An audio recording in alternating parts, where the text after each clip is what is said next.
Hello and welcome to the Cliff's Edge podcast, episode 8. Dorcas Kelly, better known as Darky Kelly, was born around 1730.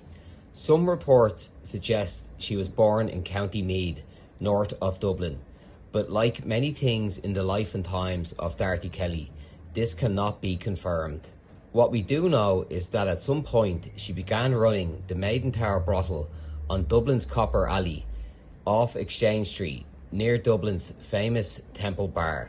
At some stage in her life, Darky befriended a horrid individual named Simon Luttrell, who was the Sheriff of Dublin, but he was better known as the King of Hell.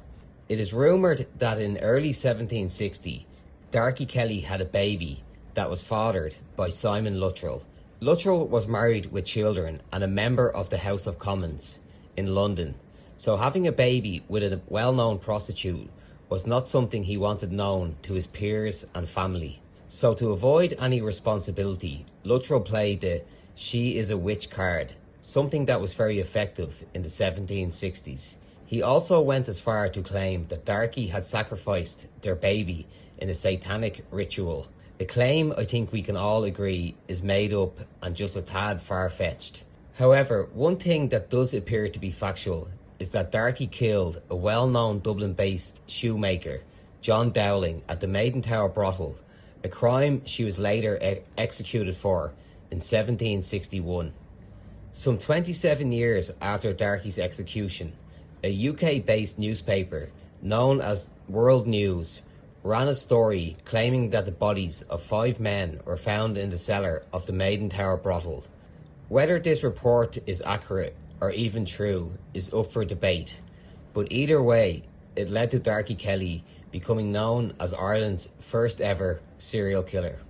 Today's episode will feature Natalie, who has an extensive knowledge on all things Darky Kelly. She will also fill us in on some of her paranormal investigations throughout Ireland. Natalie, unlike many paranormal investigators, is genuine and objective, and can be best described as a debunker, but despite this, she has some interesting stories to tell. Join all of us on the Cliff's Edge as we embark on our first of 2 Halloween episodes.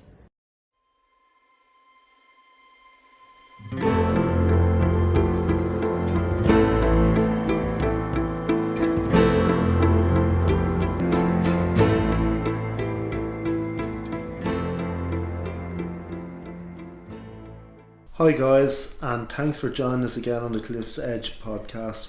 We have a bit of a special one tonight because it is Halloween, and what would Halloween be without a spooky story?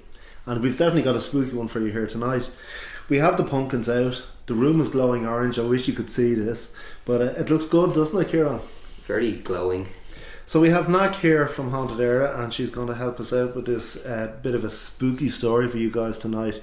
And it's about an Irish serial killer Slash witch. And guys, we're not talking about a modern day emo either. We're going back to the 1700s. Who was this person? Ireland's first serial killer, Nack. Hi guys, and thanks for having me on. Thanks for joining us. This is one about Darky Kelly. Now, she was Dorcas Kelly, but known as Darky. Now, sorry to interrupt there, Nack, but there is a pub in Fishamble Street in Dublin called Darky Kelly. Is that the same premises? Yep, that's where she actually ran the brothel from there. Oh, that's where the Maiden Tower brothel was. That's where the pub is. Yep, that's it there. Okay, so that is the actual premises still to this day? Still to this day, yeah. And was Darky Kelly a prostitute, a sex worker? Was she a sex worker? Yeah, well, she was the madam, so she was the boss of the whole shebang. But she would have to work her way up, though. Yeah. She probably did, yeah, but so in love-hate context, she'd be that girl. What was that girl? Nidge's mate. Yeah. Janice. Janice, okay. Yeah. So Janice Kelly. She needed a cushion for her knees. That was her. So was she actually a serial killer, Nack? Yeah, well, how she was caught on, I think it was St. Patrick's Day, the 17th of March. 1760 it would have been, yeah. Yeah, 1760. She murdered John Dowling. He was Okay. a shoemaker. A shoemaker? Now, was he dropping into the hostelry, was he? I heard he didn't pay up and she slit his throat. Yeah. Really? He was with one of the girls and she heard one of the girls screaming and she ran in and she slit his throat. So she was doing a full-on Janice with this, like out of love, hey? She was Yeah. looking after the girls. Well, that's it. But apparently the next day his friends came around looking for him and they found his body and alerted the police, and that's how she was caught. Oh, she just left his body in the brothel, you know? Okay. Yeah, she didn't have time to, whatever she was going to do, maybe put him with the other 5 that, you know, was found 20 years later. So there were 6 bodies, right? 6 bodies. This is where the serial killer theory comes from, yeah. Okay, right. So that's quite a significant number in fairness. And now, we couldn't have a Halloween ghost story. I suppose this isn't really a ghost story, but a scary story, without having some sort of connection to the Hellfire Club. And of course, this one has a connection with the Hellfire Club, that place on top of Montpelier Hill. Yeah, well, Simon Luttrell now, he was one of the members of the Hellfire Club, and he used to visit Darky Kelly quite a lot. They were said to be friends, right? Yeah, they were very, Very good friends. But Darky got pregnant for Simon. As sometimes very, very good friends do. Yeah. But yeah, she got pregnant and had the baby, and of course she was blackmailing Simon. Yeah, because he was You know, married for with a 8 few- kids, wasn't he? Yeah. Yeah, and of course a man of great means. Yeah, well, he had 5 boys and 4 girls, and yeah, so I mean, he didn't want that getting out, so No, his wife was actually the owner of a slave plantation, so lovely people all around. Wow, yeah. It's like something from American Horror Story, isn't it? So And he was also a politician for 25 years in the House of Commons. okay, so we know he was, you know, an Yeah, honest, that's his an lovely honest character. man of integrity. Yeah. and the sheriff of Dublin as well. Oh my God, it gets better and better. He was actually born in Dublin, but he's not Irish at all. He's as British as they come, but he was born in Clonsilla. That's incredible, isn't it? Yeah. Just, yeah, well, look, that was quite common practice for wealthy people of the time. Yeah. Um, Mad. And of course the same would have been for the participants in the Hellfire Club, that place on Montpelier Hill where all great debauchery went on. Well, he was actually nicknamed the King of Hell.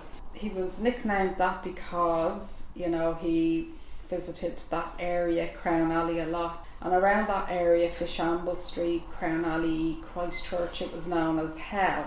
And I think it was because underground, the faults underground ran so low down So there that were they tunnels said and it everything.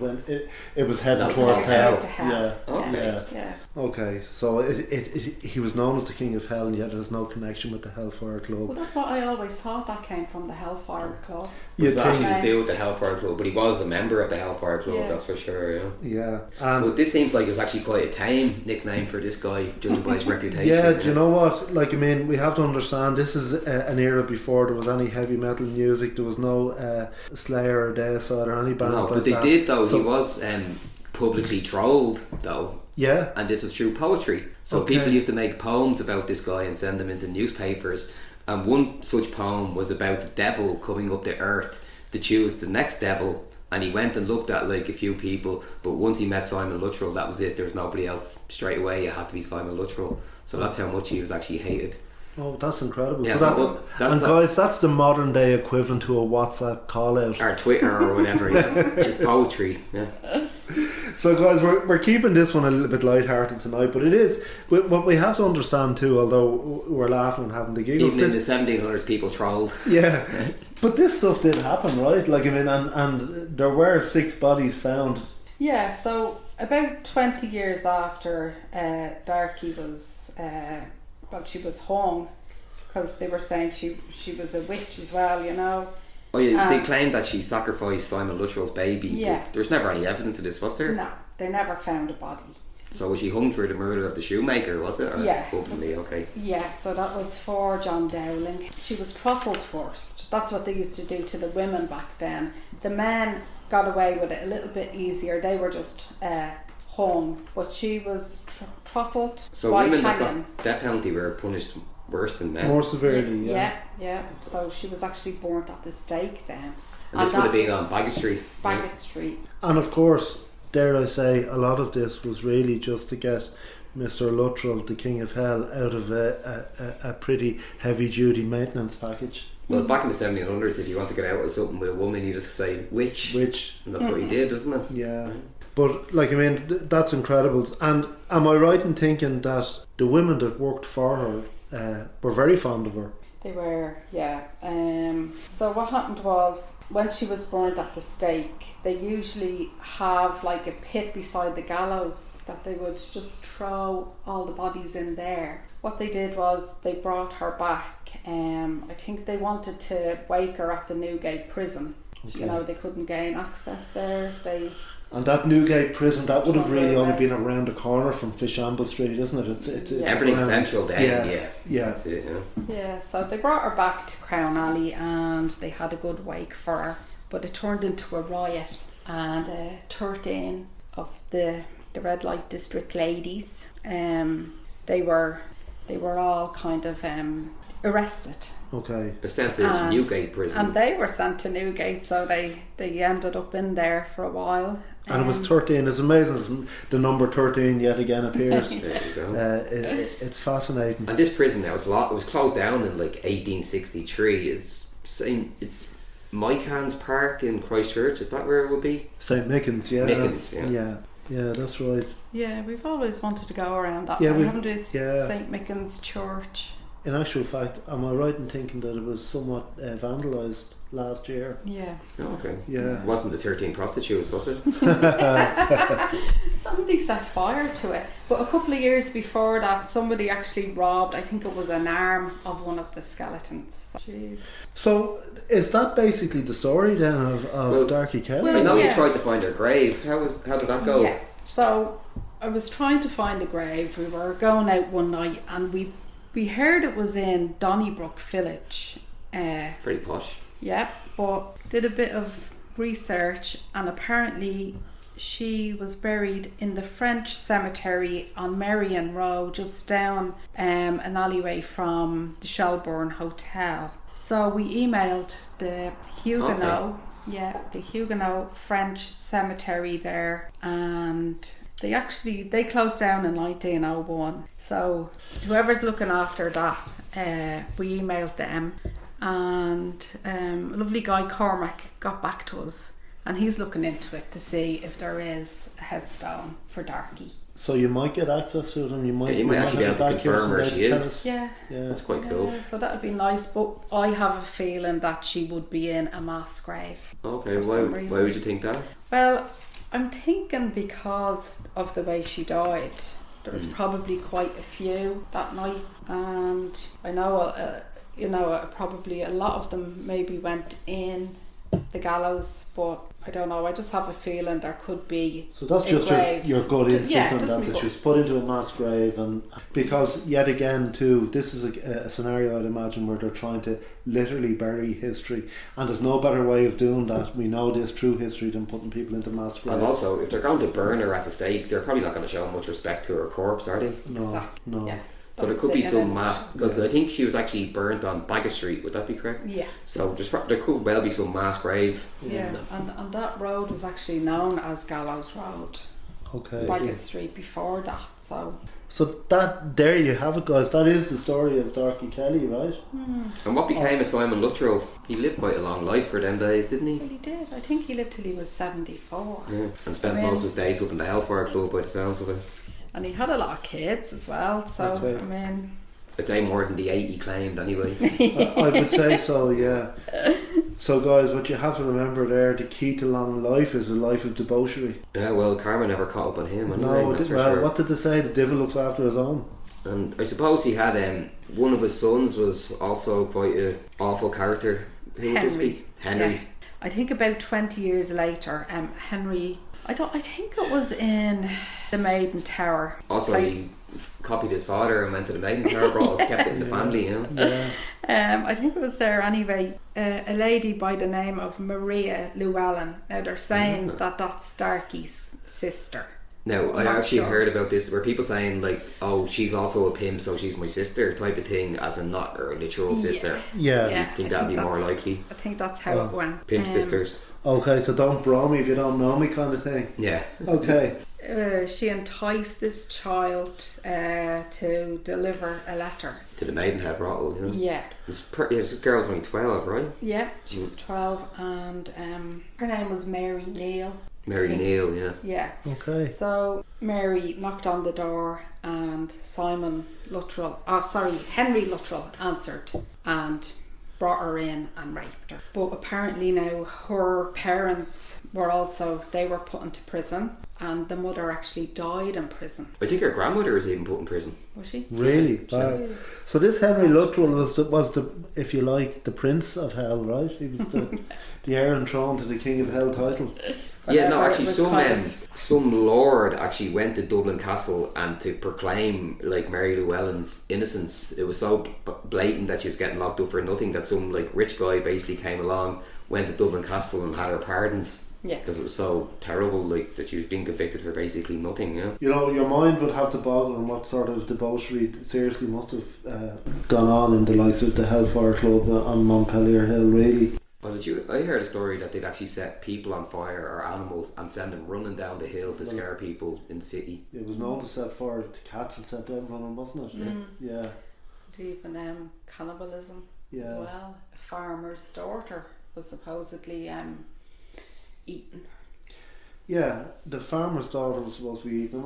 And what we've always said about this is that there are no records to support this. However, what you must bear in mind is we've looked at cases in the 70s where records are very, very vague on it as well. So it doesn't mean it didn't happen. It just means that the powers that were there didn't keep records, you know, which is handy. It's handy, isn't it? Yeah, absolutely. So that's pretty much our Darky Kelly story. But anyhow, Nack doesn't typically do podcasts, so we do really appreciate you coming on, and you're very good. And this is something that we... Yeah, but you're not off the hook yet because no, we want to know about the bodies that were found in the brothel. Yeah. Well, 5 bodies were found in the vaults of the brothel a good few years after. It's like 20 years, was it? Yeah. They said, yeah. About 20 years after. I think they were doing renovations work and they came across 5 bodies that they reckoned, you know, Darky had done in. So that was 6 in total, and you only really have to do 3 to be a serial killer, don't you? Yeah. I think whether the bodies were her doing or not, I'd say she's killed more than one person, considering she slit that guy with it in the throat quite quickly, right? It seemed like... So what I have realised out of all of this, right, guys, I'm trying to keep it a little bit lighthearted, but what I have realised out of all of this, right, that the whole entire series of love-hate has been based around Simon Luttrell and Darky Kelly's, okay, with bodies been hidden at the bottom of the pub and people going missing, etc, etc. Now, it reminds me a bit of Fran, that type, would you? Yeah, going around. Like Horrible. we're getting that vibe, aren't we? Definitely, you know, Janice, like I mean, Darky's Janice, but the girls really did like her, and I think that's why, you know, they all rioted then to, you know, have her a proper wake for her. yeah. Like I mean, you know what? I'm getting such a love-hate thing off this that I can almost see Luttrell going to the Hellfire Club in a BMW X5 driving it. Okay, that's what I can almost Getting followed by a guard and a little say-off man. Yeah.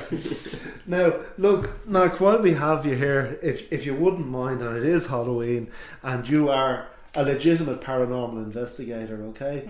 Could you tell us, is there anything that really stands out in your mind of paranormal? Because, you know, my take on this is there's an awful lot of stuff on television, and I call it paranormal acting, okay? But It's a good description. cutting that all out, have you ever had a true paranormal experience? Yeah, well, I mean, talking about the Hellfire Club, there was one night up there. Now, we had about 13 people with us. Now, Derek Evans from Let's Find Ghosts. Now, Derek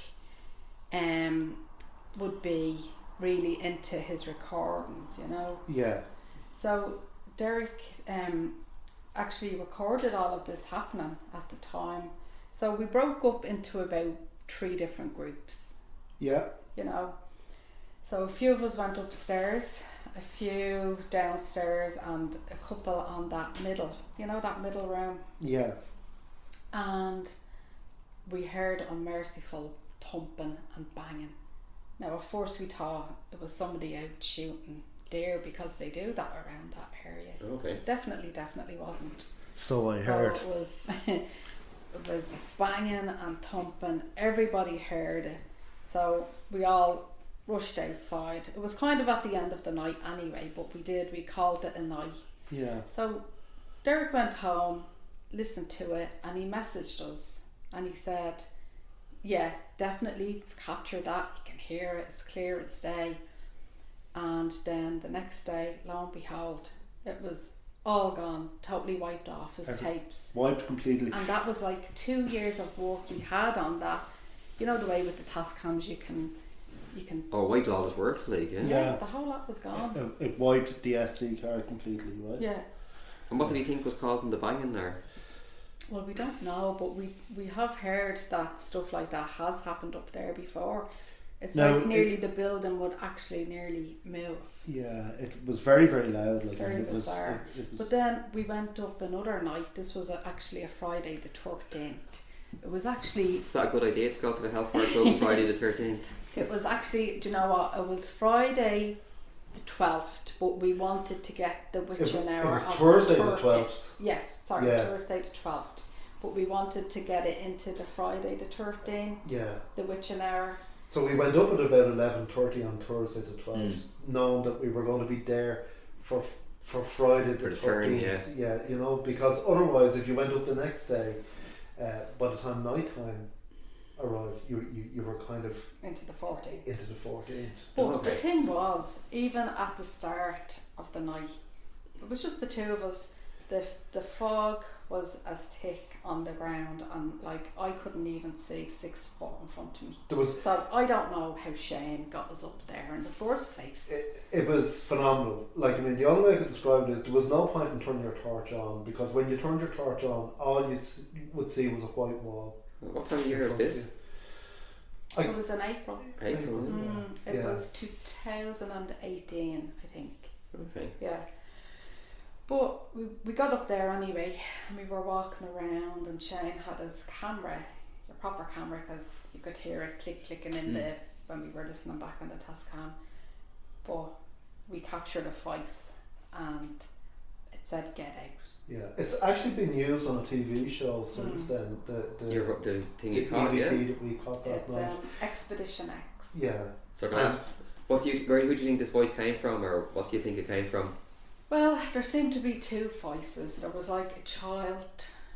We had lit a fire, and it was like as if... You didn't want to leave after hearing this, no? You hung around after? We didn't hear it with our Oh, it was on the camera, I get you. It was on the Tascam. It was on the Tascam recording. So if you did hear it then, would you have liked it? Probably would have stayed. Yeah. I'd get a bit more out of it. But no, it was If that's like me, as I'm if- gone, like, gone. In actual fact, it would be worth our while to see if we can find that cutting, Yeah, it has to and be- we it can has to be maybe there. put it in at the end of this podcast for people. Definitely, yeah. That's just if we can find it. You probably have it anyhow. Yeah, but I mean, I think the more effort you go to, I think it does attract, something. Yeah, but It's like as if they said to themselves, well, they're after coming up in the fog and they're after lighting the fire. They don't want their efforts to go to waste. Like we did a lot of ritualistic things that would have been done in the Hellfire at the time. We made the Skalteen, we lit the fire, we got a puncture on the way. You didn't set any children on fire, did you? No, not that night, Kieran. That was another night. Yeah, so that was interesting. That would be the main 2 that would stick out for me. And then and I always get this word wrong, the antonym in County Wexford. Yeah, so tell us about that story, because Atrium. the antonym in Wexford, we used to go there and investigate quite regularly. Now tell us about that occurrence that you had there. Yeah. Well, now Shawnee Power from Slaney Paranormal, he looks after that particular building. So he let us in that night, and then he went. Now there was about 6 of us, I think, or 8 of us that night. But I was sitting facing up the stairs, and I was talking to 2 of the girls.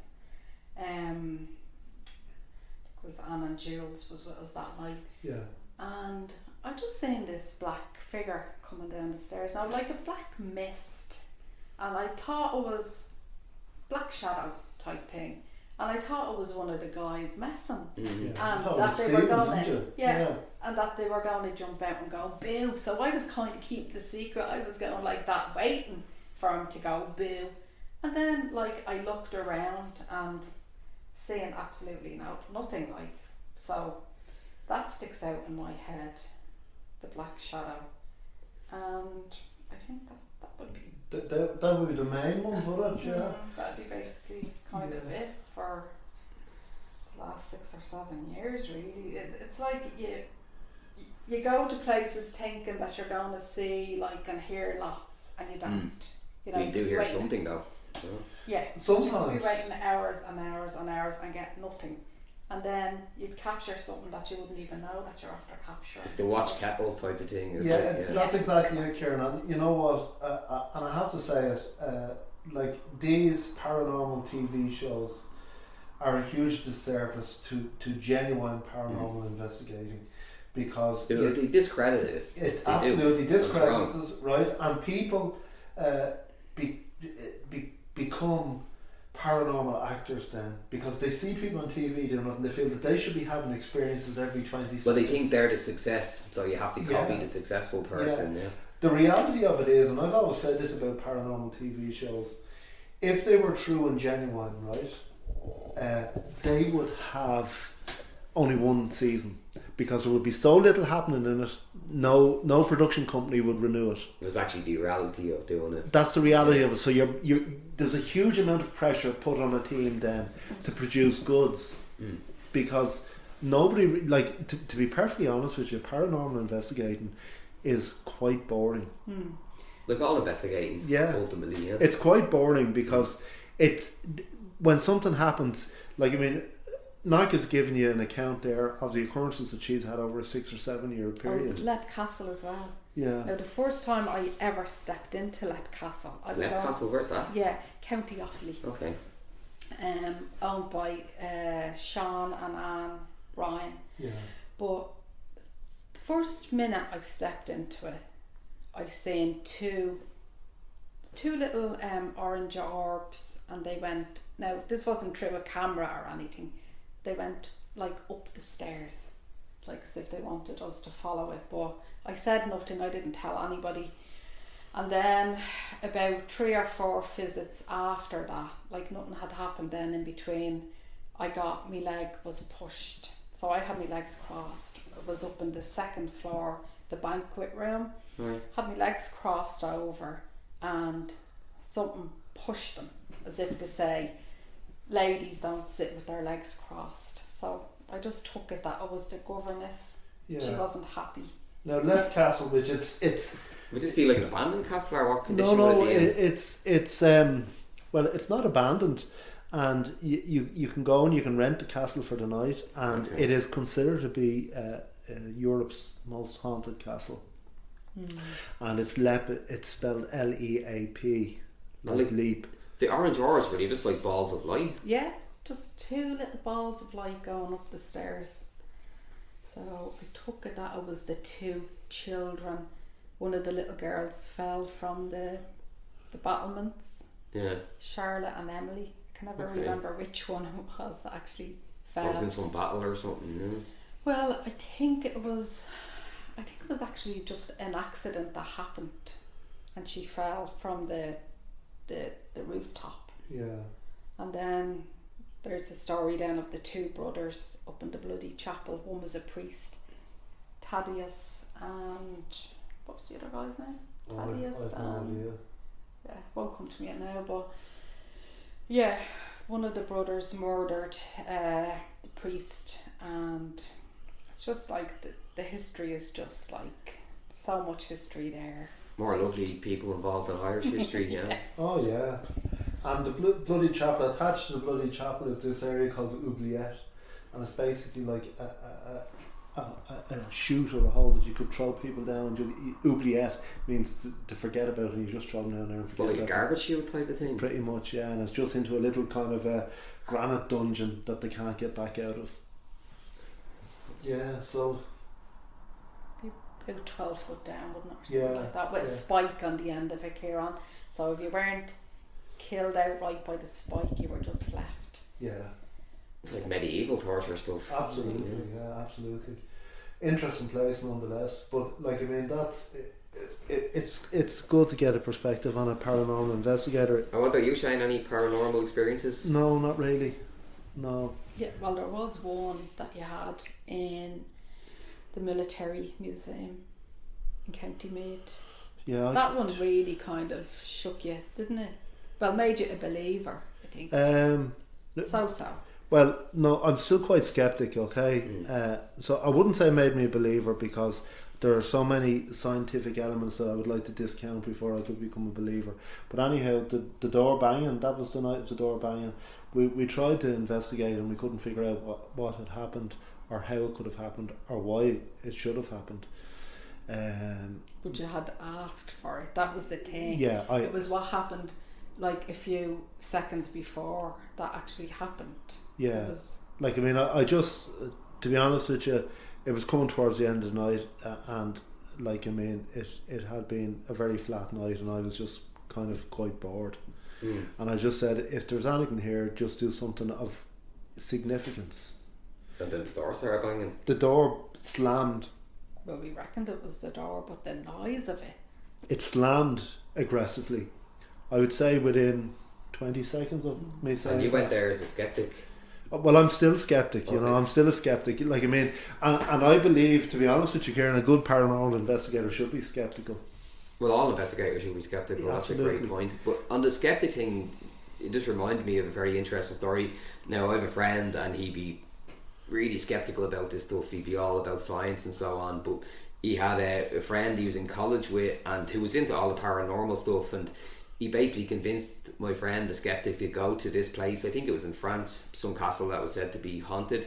So he went along as a skeptic, and he said they brought him into a room. He said they all stood around, they turned the lights off as part of the experience, and he said there was nobody around them, and he said he just got a massive slap in the face. Yeah. And this guy is a complete skeptic, and he said once that happened, he said he looked around, he knew there was nobody beside him, and he said once that happened, he said his mind was open to all this type of stuff. And he's not lying, I know, because he would be a skeptic, so there's no reason why he'd lie about this. So when he told me that story, I kind of went, oh well, there might actually be something to this stuff. Like, and you know what, something that we must remember, and this is very, very important, there's quite a distinct difference between a skeptic and a cynic. Okay, I'm not a cynic. True. Okay, and I don't. There's a difference between a closed-minded and a skeptic. And there's one thing that I will say, guys, and there's people I'm sure listen to this, and they've come on here because we do true crime and unsolved cases and stuff like that. This is a little bit different because it's Halloween, but this is the thing that you have to bear in mind, right? Science embraces this fact that energy can neither be created nor destroyed. Okay, that's a fact. That's embraced by science, okay? So if energy... getting into your spirit can't be destroyed, but your physical form can precisely. Be. So, like, I mean, what I'm sitting in here tonight, if I die tomorrow, this is just my meat wagon. Yeah. Okay? But my energy... It's a vehicle. Exactly, it's just a vehicle. But there is kind of science to back this up, right? There, 100%. Quantum physics and stuff like that. It is. Like, I mean, science tells us, and physics tells us, the laws of physics tells us that energy cannot be created nor destroyed. It just is. So if it just is, it still must have an interactive capability.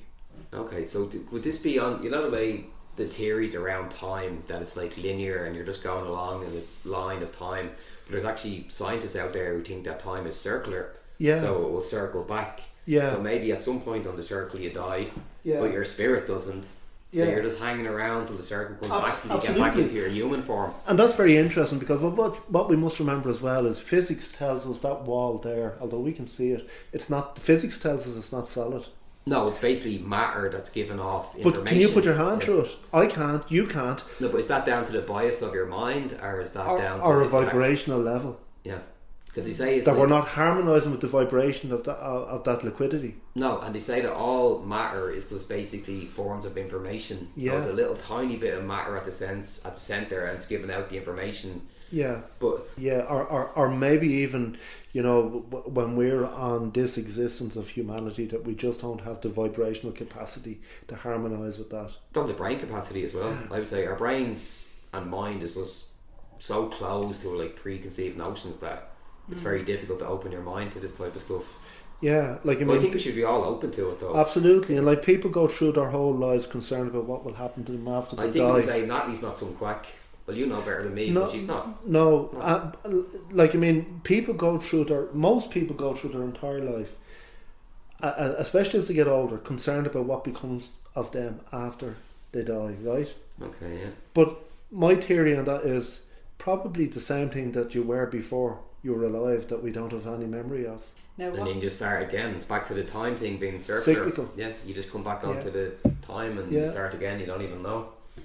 And what you were saying about your friend Ciáran going to the castle, you know, and he asked for something to hit him. So we were up in the bloody chapel in Nack Castle. Yeah, was this called the Bloody Chapel or the Bloody Chapel? It's called the Bloody Chapel. And we had lights out, and we asked for something to hit one of us, and I got slapped in the head, on top of the head. Was Shayne there? Yeah. And I said, I'm after being hit, but I said, let's all turn our torches on, because, you know, I'm firstly, what I am is a debunker. Okay. I like to debunk stuff. So I said, right, turn on the torches, and we looked around and there was a bat flying around. So, you know, I mean, I've only had 4 or 5 experiences in 7 years. And I have to say, sorry to cut you across there, Nack, but what I have to say is, and in fairness to Nack, she is a very honest investigator, and an awful lot of people, and I've been exposed to a lot of paranormal investigators that I would call paranormal believers. So they have made their decision before they come there that night. Yeah, they want to believe it, but Natalie, as you said, you want to debunk. Nack is the type of person, if she hears a noise outside there, she won't go, oh, that's paranormal. She'll get her torch out and go out and check it out. Yeah, you have to check and double check. You know, it might piss on the parade of a lot of so-called paranormal investigators, but the reality of it is, any paranormal investigating that I've been involved in, I just want to really just determine the truth. Yeah, and the truth is enough as well. It's interesting. But if you start fooling yourself for the benefit of fooling other people, you're on an awful slippery slope. But as you said, you're destroying credible people like Natalie then. Well, I mean, and these places, you know, like they charge 600 and 700 a night. Oh, there we go. Here's the reason. Now we know. But, you know, there again, you can't go on really an investigation with 30, 40 people. You have to keep it small. That's a good point. You're right. So the TV shows have the crew. They have the presenters, so they're going on with 30 people. Yeah, I mean, that's a good point actually. Yeah. How can you really conduct a proper investigation with 30 people there? And I said I adopt a very practical modality for paranormal investigating. I don't use gadgets, okay? I don't embrace gadgets because I think gadgets are exactly what they're called, gadgets. And I don't want to be part of a Scooby-Doo. It does. They look like a Ghostbuster or something. Yeah, it's like you're getting in the Scooby-Doo van. Do you know what I mean? So, what do I use as a credible paranormal investigator? Well, I'm a qualified photographer, right? I use my camera, my digital camera. In addition to that, I'll bring my film camera, because if my digital camera captures something, I really have no reference because it's digital, okay? But if my film camera captures the same image and it is now also corroborated on negative, it exists. It exists, okay? Sure, yeah. We use recorders like this, so high quality recorders. You can't deny the validity of visual and audio. Yeah, and also you're an eyewitness to it as well. Yeah. That's true, yeah. Because they are elements that can be corroborated. And a good camcorder and a torch. That's your basic 4 things. Yeah. What's the point in using gadgets that you don't know what frequency they're genuinely operating at?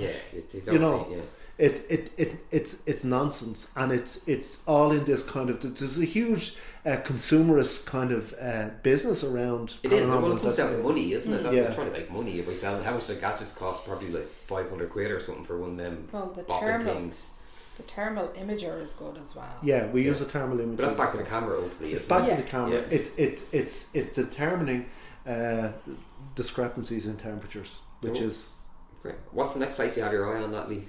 Well, I did have an experience, I forgot to mention, in Wicklow Jail, so we'd like to get back to Wicklow That's back when you Jail. were locked up though, like, yeah, in your early days, wasn't it?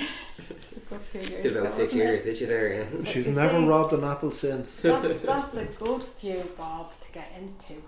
So is that your next port to call Wicklow Yeah, Jail? we'd like to go there. Yeah, whereabouts in Wicklow is that? I've never heard of it. Wicklow Town. Yeah, Isn't it's it? There's just a jail there. Yeah, Yeah. Is it still well, active? no, not for a long time. It was run by a guy called Hempenstall, and he was so tall he was known as the walking gallows, and he used to sometimes hang people over his shoulder. Yeah, Hanged them to death. yeah, and you know. Oh, there you go, the walking gallows. That's the Yeah, one. I didn't think it would be so literal. yeah, and it wouldn't be uncommon there for a child that had stolen an apple to be sharing a prison cell with 14 or 15 people. Some of them could have been murderers or whatever. It was. So that's the next port of call then to see. Yeah, we've been there a number of times, Okay. but the problem is to get access to it with a small amount of numbers, because without those small numbers, there's far too much opportunity for pollution. Okay. You know, organic pollution. Yeah. You know, someone's had a curry on the way down, their gut is rumbling. That comes across then when you're recording it as something of possible significance. But it's not at all. So It's not the at less all. people Yeah. you have, the better then for Yeah. things like that. That's a great Absolutely. point. So will you come back on and tell us what you find in Wicklow Jail? Yeah, definitely. Great. So guys, that's our Halloween That was spooky great. dooky Natalie, tour. yeah, there's Okay, some great stuff in that. and Nack, thanks for dropping by. Not at all. And Pleasure. maybe we'll talk to you when you come back from When you get out of Wicklow Jail. Yeah. Happy Halloween, guys.